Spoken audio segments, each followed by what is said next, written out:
Warahmatullahi wabarakatuh. Waalaikumsalam warahmatullahi wabarakatuh. Bismillahirrahmanirrahim. Alhamdulillahirabbil alamin. La ilaha illallah wahdahu la syarikalah, lahul mulku wa lahul hamdu wa huwa ala kulli syai'in qadir. Asyhadu an la ilaha illallah wa asyhadu anna Muhammadan abduhu wa rasuluh. Alhamdulillah, puji syukur pagi ini dipertemukan.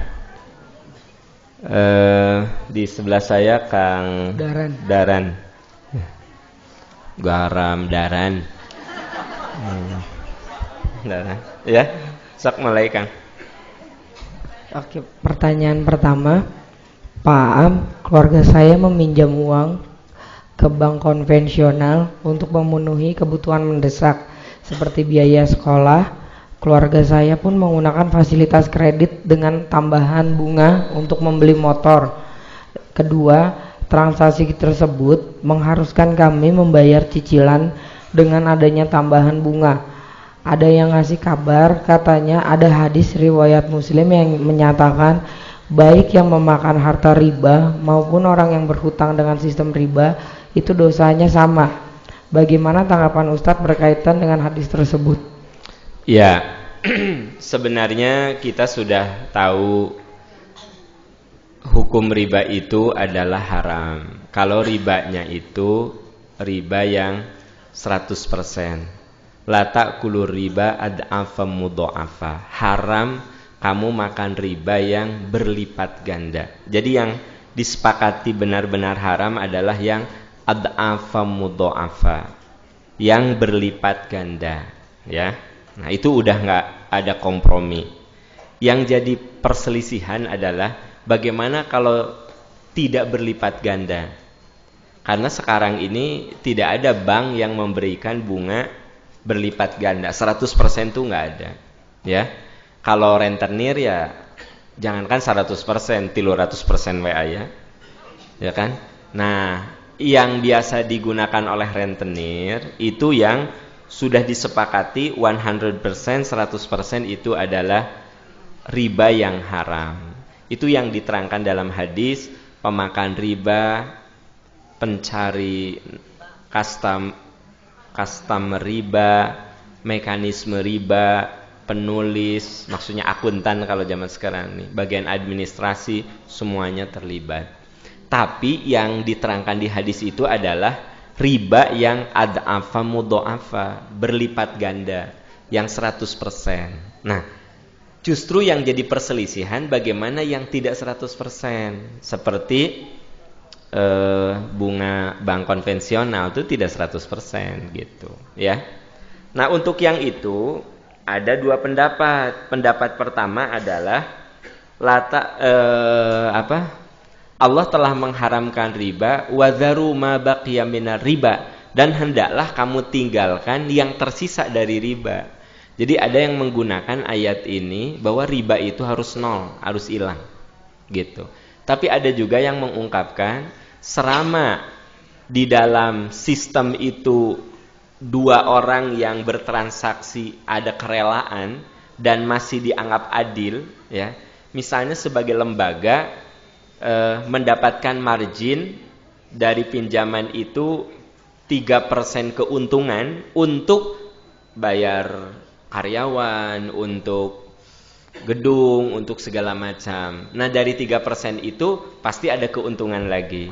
Kalau itu disepakati oleh yang meminjam, maka itu katanya tidak ada masalah. Jadi memang sampai hari ini urusan riba yang terjadi sekarang bukan riba yang 2 kali lipat, ya. Kalau riba yang 2 kali lipat udah sepakat aja itu mah haram.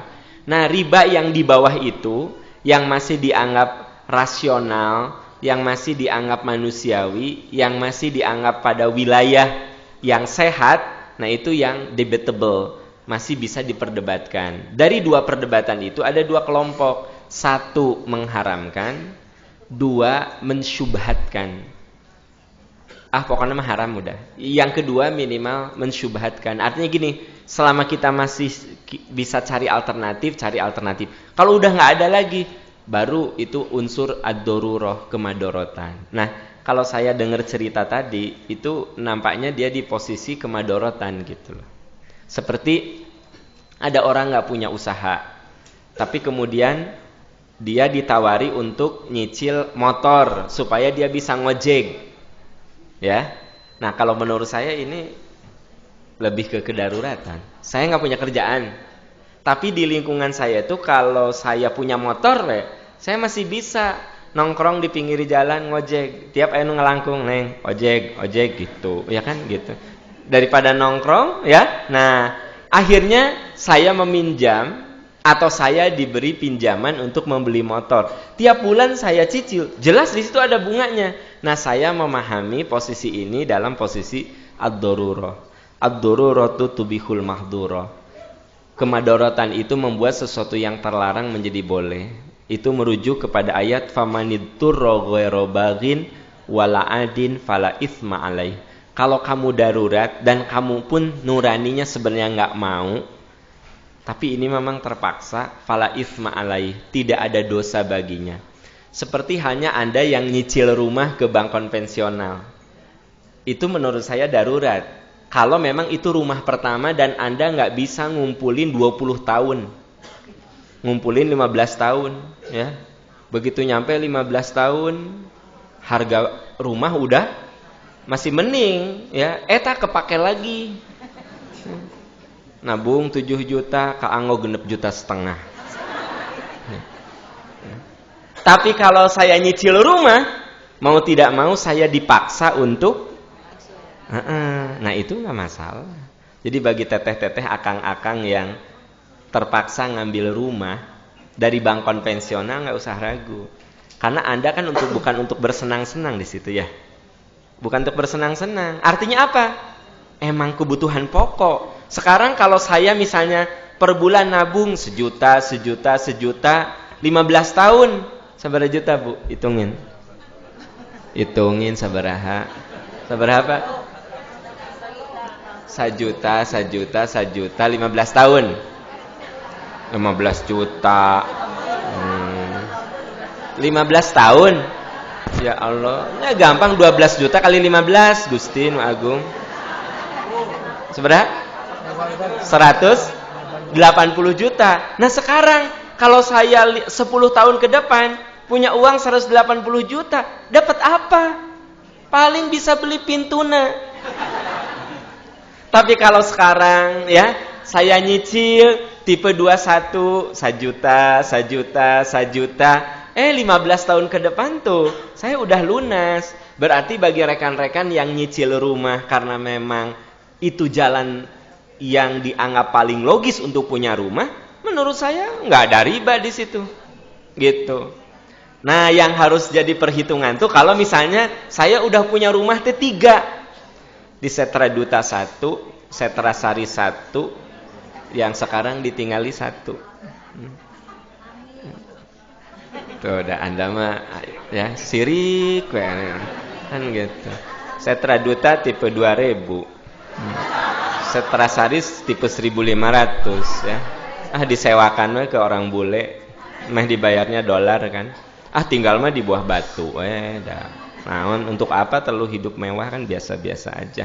Kalau misalnya hore ya tuh Bu, ini langsung itu sangka meni beunghar. Amin ya rabbal alamin. Nah, gitu. Bu, kalau misalnya saya mau beli rumah lagi, sudah bukan darurat itu.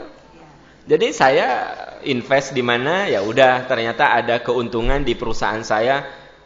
Kata orang keuangan, Pak, keuntungan sekarang 1 miliar, Pak. Sik pangmirakeun bumi lah, investasi, beli cash gitu. Alhamdulillah. Alhamdulillah. Nggak, saya mah kalau ngasih contoh tuh sok penuh optimis, ya. Terus saya tuh nggak suka dengan contoh-contoh yang penuh penderitaan. Udah mah contoh menderita, sok denger. Kapan saya ngasih contoh nu ece-ece? No, tidak.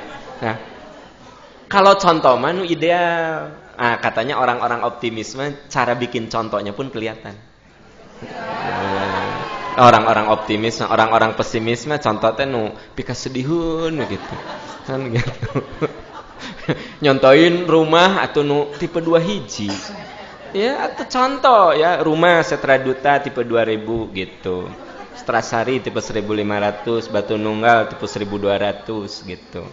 Yang ditinggali sih tipe 200. Nah, jadi balik ke yang tadi. Jadi untuk kasus ini nih, spesifik kasus ini, menurut saya nggak masalah. Anda bayar cicilan pokoknya, Anda bayar bunganya. Nah, tapi tetap kalau mau cari alternatif yang syariah itu adalah bagian dari solusi gitu.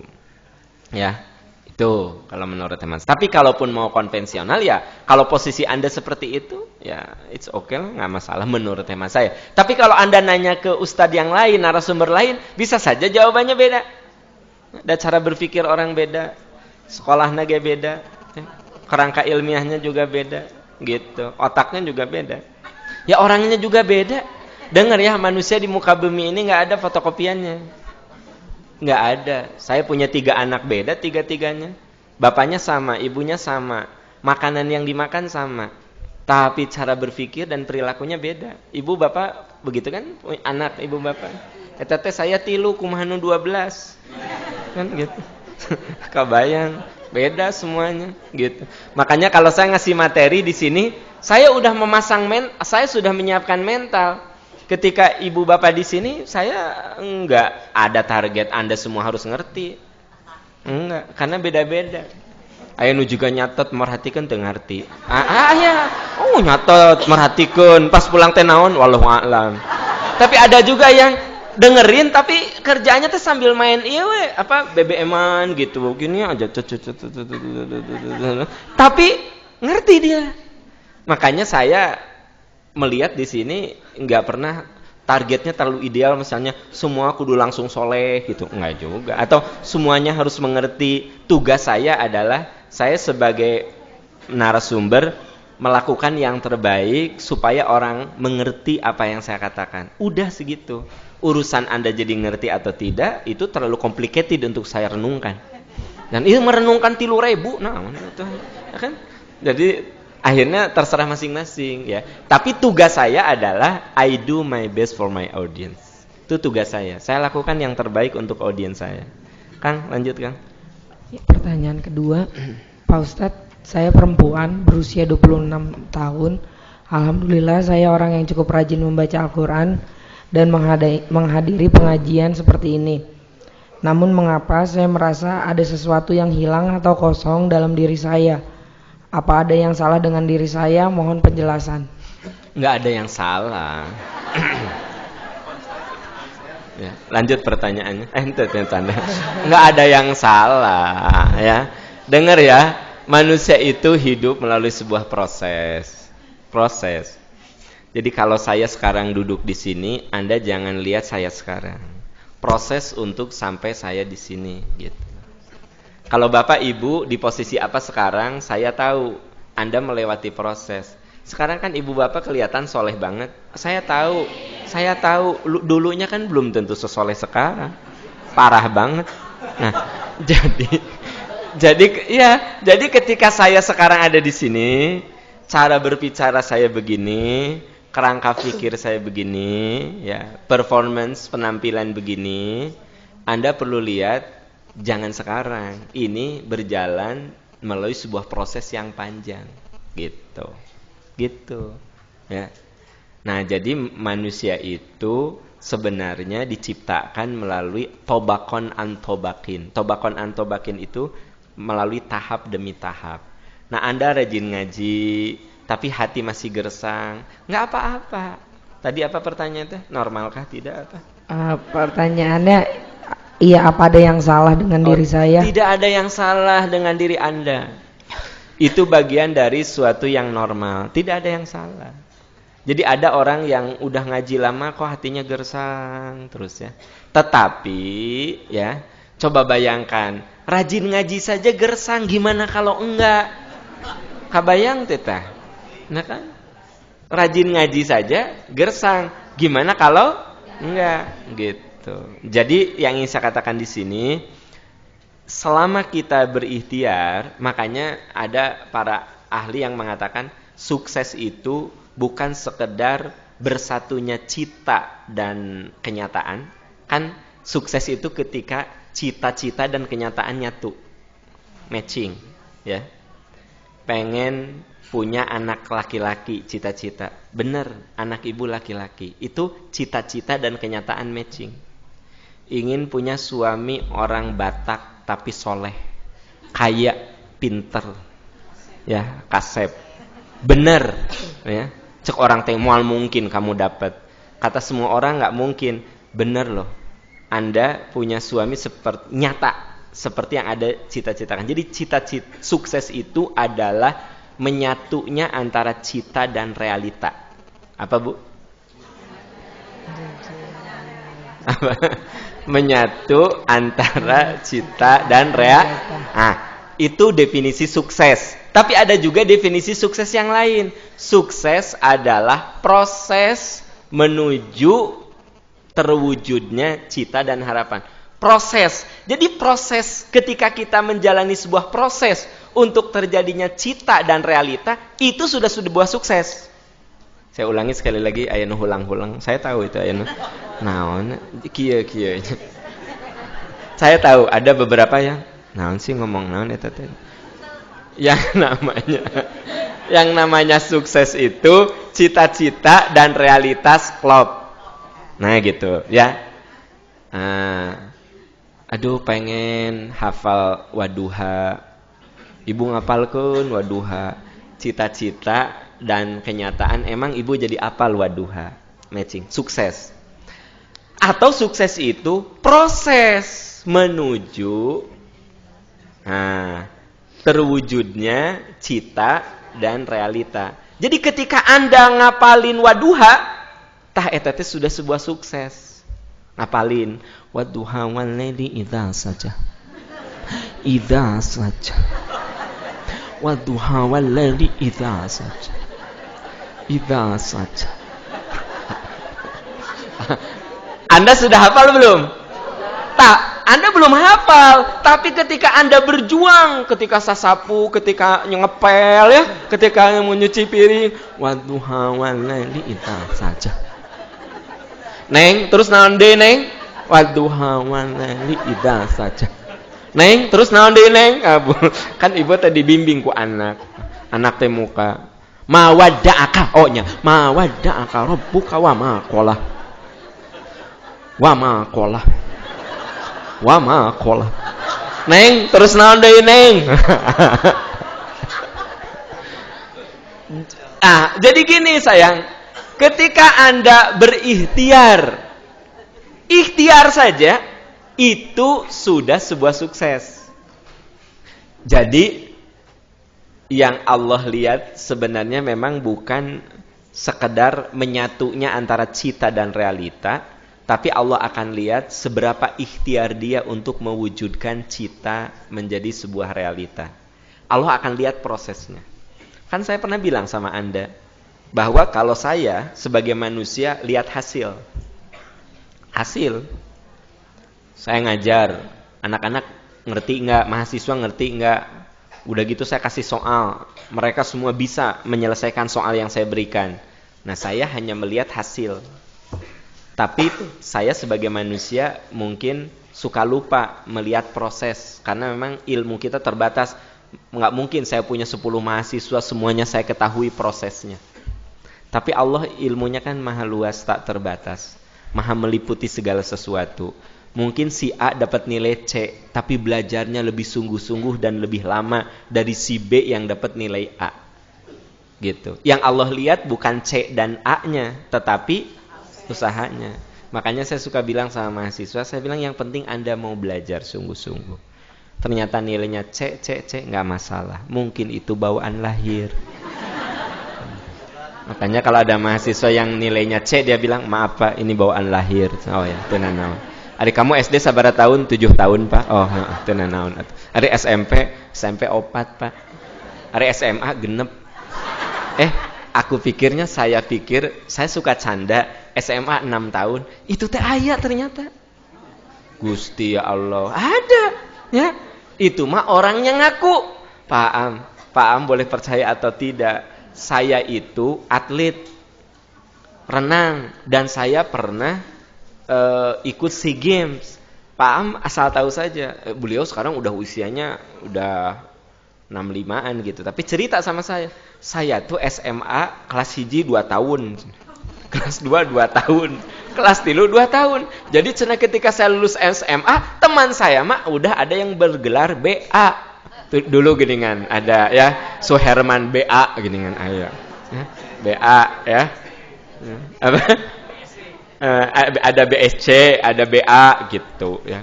Dulu kan gelar teh doktorandus, BA. Nah, setelah BA kan itu sarjana muda, terus doktorandes, sarjana lengkapnya kan gitu. Nah, dia bilang, "Pak Am, teman-teman saya sudah ada yang BA, udah sarjana muda. Saya mah kakak lulus SMA."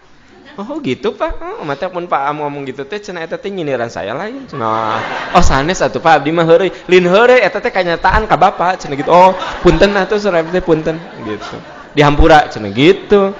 Nah enak sama orang yang kayak gitu mah, jadi marah teh langsung. Saya mah lebih suka gitu. Saya orang lebih suka gini, Am kamu salah, harusnya gini-gini. Saya tersinggung. Saya suka.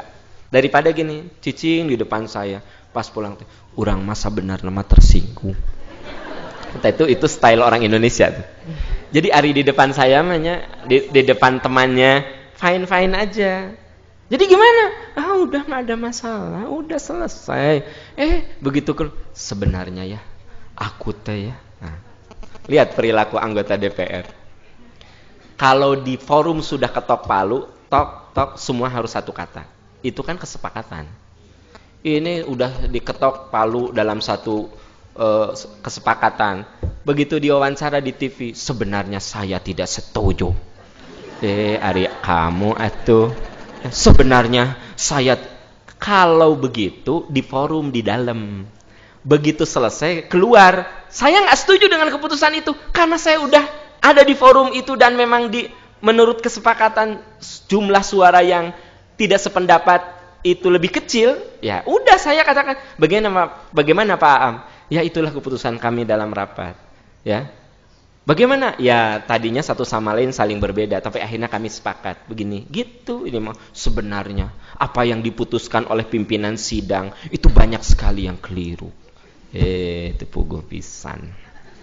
Maksudnya gini, kita belum dewasa menjadi orang ketika menjadi juru bicara. Gitu. Sampai tinggal di TV. Kadang-kadang saya pikir ini teh apa sih? Walaupun kita nggak setuju, kalau sudah di forum disepakati sudah.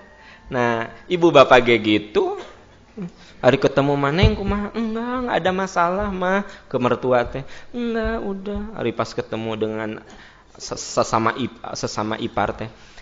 Kita teh ya punya mertua teh gelonya. Menipi ka keheuleun. Menurut kamu kumaha? Nah, itu dah. Bu, nggak boleh gitu. Kalaupun mau, ya makanya saya lebih suka. Anda nggak setuju kepada saya, ngomong. Am, saya emang nggak setuju. Nah, kayak si bapak itu, nya cenah am heureuy, tapi bapak mah tersinggung. Aduh, bapak saya minta maafnya, ku bapak dihampura. Selesai. Gitu. Kan ibu mah juga manis. Beda katingali. Oke, canda tuh Bu, jangan langsung gini. Demi Allah nyeri hati. Aku menyeri hati, awas. Oke, itu tadi tuh bahas apa sih pertanyaannya? Ini Pak Ustadz tentang yang hatinya kosong. Hatinya kosong. Ya, berarti kan tidak ada masalah, ya. Itu normal. Jadi manusia itu untuk mencapai kesempurnaan butuh waktu, butuh proses. Makanya Bu, kalau anak itu belum mencapai apa yang ibu harapkan, ibu support aja. Jadi jangan dinistakan. Karena memang untuk sampai pada titik yang kita harapkan, itu memang butuh waktu gitu. Butuh waktu sih. Iya. Saya pikir kita harus sabar dengan waktu. Jadi kalau suami ibu nggak soleh-soleh, sabar aja, hadapi terus.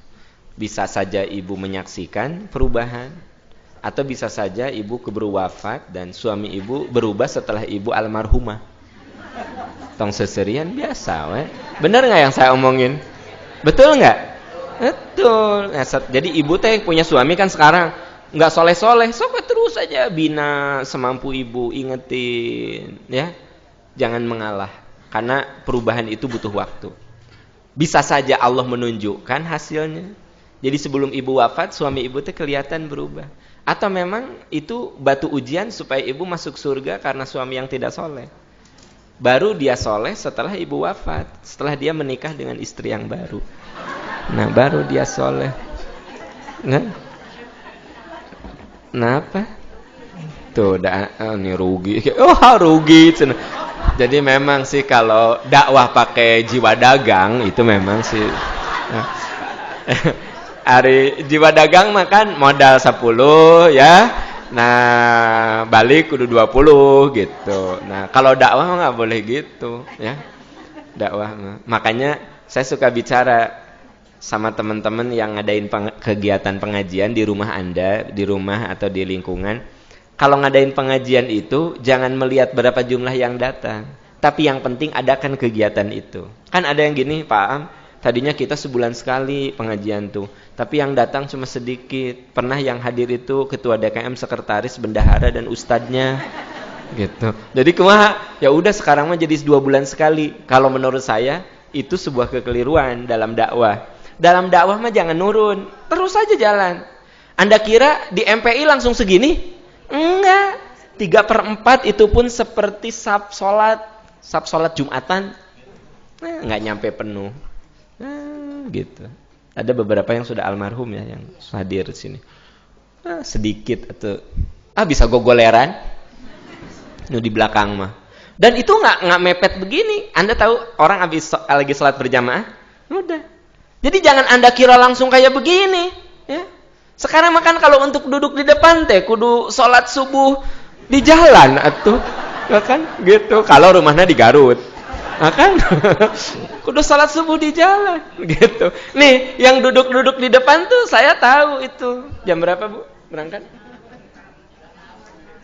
Di mana? Kirain saekeknya. Ibu jam berapa? 6:30. Tuh, ya. Jadi yang di luar jangan gini. Enak ya diharap wae-nya datang atau lebih awal. Jadi Ibu Bapak, saya ingin katakan di sini bahwa namanya saya mau ngomong apa tadi, Bu? Jadi dalam dakwah mah jangan mundur aja. Terus aja, terus aja gitu. Ya, sok. Kalau misalnya saya udahlah, nggak usah lah, sebulan sekali aja, kan cuma sedikit, cuma setengah masjid. Merenan ayeuna tetes 0, nggak ada. Tinggal saya dengan moderator. Tapi apa yang kita lakukan? Mau yang datang 3 orang, yang mau datang 4 orang, lakukan. Tetapi saat melakukan, kita evaluasi dan kita selalu melakukan continuous improvement, gitu. Terus aja gitu. Ingat ada filosofi orang Sunda yang bagus. Kalau yang bukan Sunda mohon maaf. Cikaracak ningang batu, laun-laun jadi legok. Nah, itu susah bahasa Indonesianya. Nggak ada. Cikaracak ninggang batu. Bu, Anda lihat sekarang ini sebenarnya ada, kalau Anda masuk ke rumah mewah, Anda masuk tong ribut atau kayak di Indonesia kan ya Allah. Apa itu cikaracak? What the meaning of cikaracak? Nanti atuh dijelasin. Jadi gini, saya pernah datang ke satu rumah. Orangnya kaya banget. Di belakang rumah teh unik. Ada batu bentuknya apa? Ada batu lagi bentuknya apa? Ternyata si bapak itu tipe orang yang seleranya tinggi, koleksinya mahal-mahal, tapi ternyata yang dia cari batu yang dibentuk oleh alam dengan tetesan air, dan itu bisa ratusan tahun. Ada misalnya ada batu ya, tapi bentuknya itu seperti kayak kendi. Ya, saya kendi. Itu bukan di Gurinda, bukan dibor, tetapi dia diambil di hutan dan diyakini bahwa itu ada cekungan, ada tempat, pokoknya jadi bentuknya kayak kendi. Tapi itu dengan tetesan-tetesan air beratus-ratus tahun. Apalah arti setetes air, tapi kalau terus bisa berbentuk. Itu sebabnya filosofi kita ini percikan iman. Sepercik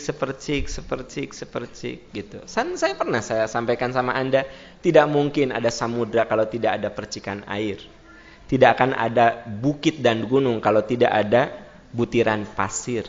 Tidak akan ada api yang menyala-nyala kalau tidak ada percikan api. Dan tidak akan ada iman yang menghempaskan segala hal kecuali diawali dari percikan iman.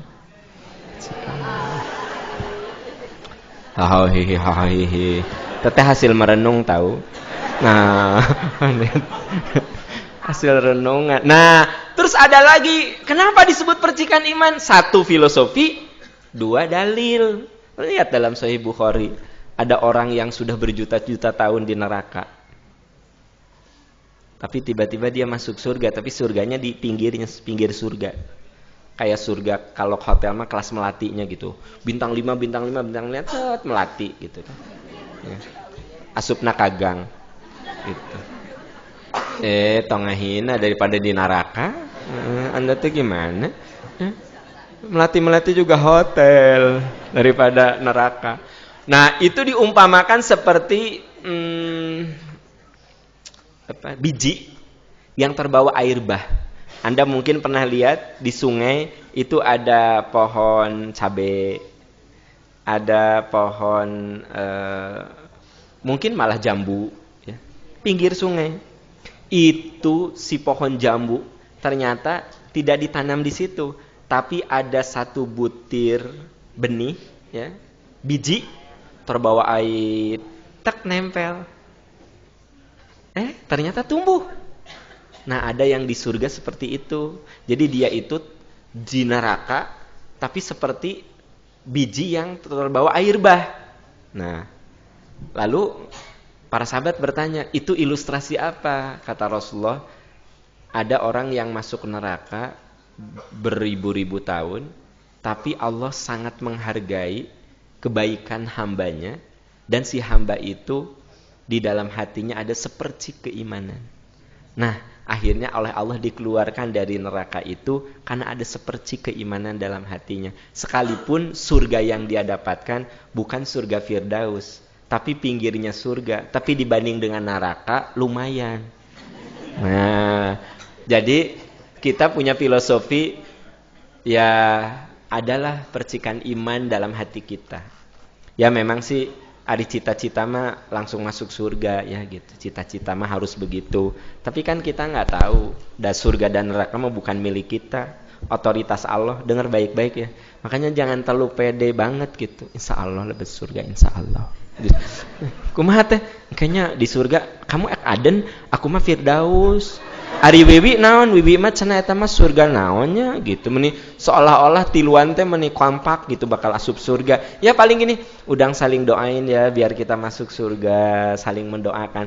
Andaikan nasibnya tak sebaik itu, paling tidak kalau ibu bapak pernah ikut percikan iman, ada sepercik keimanan gitu. Jadi itu sepertinya filosofi sederhana, tetapi kan dari yang kecil itulah menjadi besar. Anda pikir cinta itu tumbuh karena hal-hal besar? Itu dari hal-hal kecil. Ya. Anda tadinya tidak perhatian, lama-lama jadi perhatian, gitu. Tiap Anda apa gitu, dia komen gitu. Kamu cantik ya, gitu. Kamu kerudungnya baru ya. Enggak, gitu. Kamu udah makan? Ya udahlah gitu. Tapi karena sering gitu kan, lama-lama gini, ya ibu tadinya cuek gini, ternyatanya aku teh, nah karena perempuan itu paling seneng kalau merasa dilindungi, sekalipun dia seorang binaragawati, tapi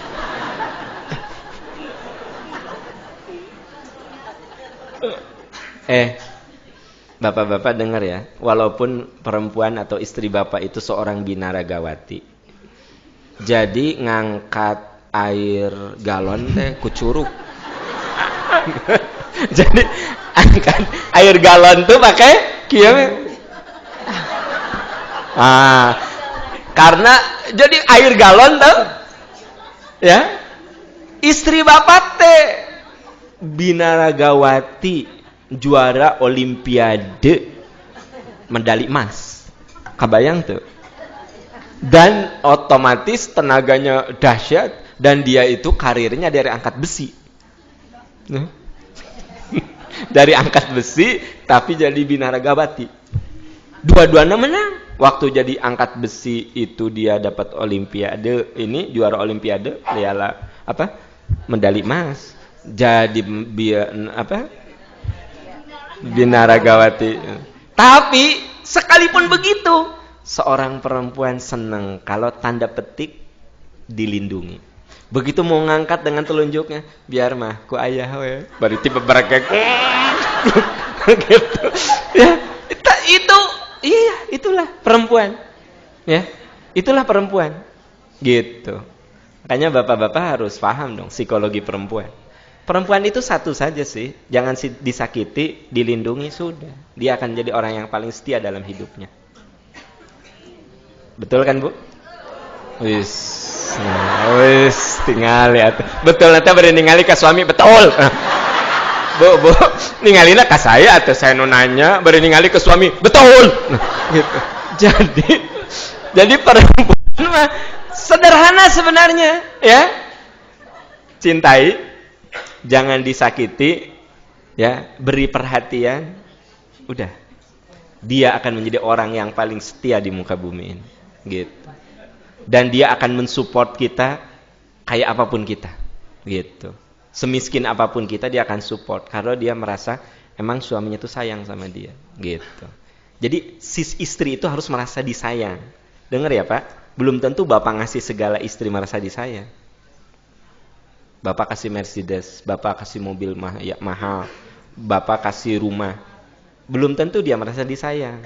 Jadi sebenarnya yang penting bagaimana si perempuan itu merasa disayangi. Nah itu, merasa disayangi. Nah, walaupun bapak nggak punya apa-apa, tapi kalau istri merasa disayangi, bagi dia sebuah kebahagiaan. Walaupun bapak punya apa-apa, bahkan bapak ngasih segala hal ke istri, hari istri tidak merasa disayangi, dia hambar. Ih Neng, kamu hebat ya, mobil Mercedes, rumah segini gede, di rumah ada kolam renang, ya, karena dia sama sobatnya yang paling dekat. Iya, tapi aku teh hambar. Oh kenapa gitu? Nggak tahu, suami aku teh gitu deh. Kayak ke aku teh naonnya ek hirup heug teu kajen gitu. Hah?